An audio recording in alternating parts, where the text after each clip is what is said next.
Welcome and thank you for joining me. I'm reading my book, The Purpose of Life, a brief scientific and magical approach to the zodiacal age of Aquarius. You may hear my daughter in the background playing, and I apologize for that.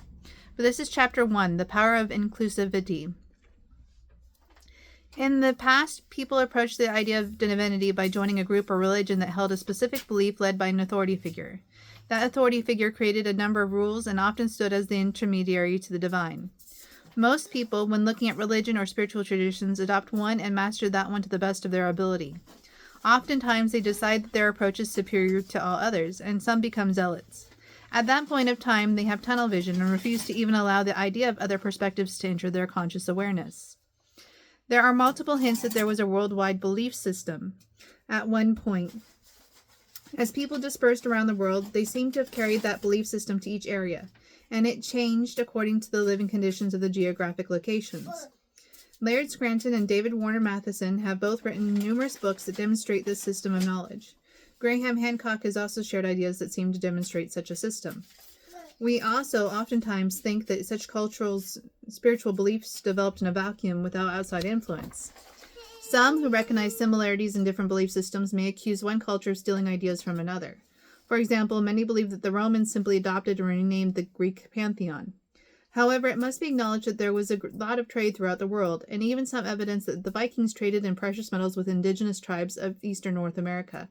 With trade, there was communication and the exchange of ideas. Using an inclusive approach, especially when it comes to mystical wings of religions, it becomes clear that all the different perspectives have similarities. Oftentimes, the similarities outweigh the particular details. There is a surprising amount of similar experience expressed by the Sufi Muslim, Kabbalistic rabbi, Christian mystic, medieval alchemists, South American shamans, and the North American dreamer. For example, every major religion, esoteric teacher, and most spiritual traditions describe the spiritual path as having 7 steps. From the Hindu chakra system, alchemy, astrology, tarot, Buddhism, Catholicism, Dante and St. Teresa of Avila, to Buddhism. I've called this the 7 Code, and I'm currently writing a book on that subject. Another fascinating correspondence is the importance cows have in different traditions. From the role of primordial Fehu in Norse mythology to the mothering goddess of Hathor in Egyptian mythology, the Minotaur in Greek myths, or the Hindu worship of cows as ancestors. Throughout the world, the cow or similar pack animals, buffalo in North America, play a sacred role. Another surprising example is the Hindu concept of the chakras have a surprising counterpart in the Jewish Kabbalah tree of life. The Jewish Kabbalah tree of life consists of 7 levels, although at certain levels there are 2 spheres associated with each hip and each shoulder, that are thought to be an energetic body that overlays the physical.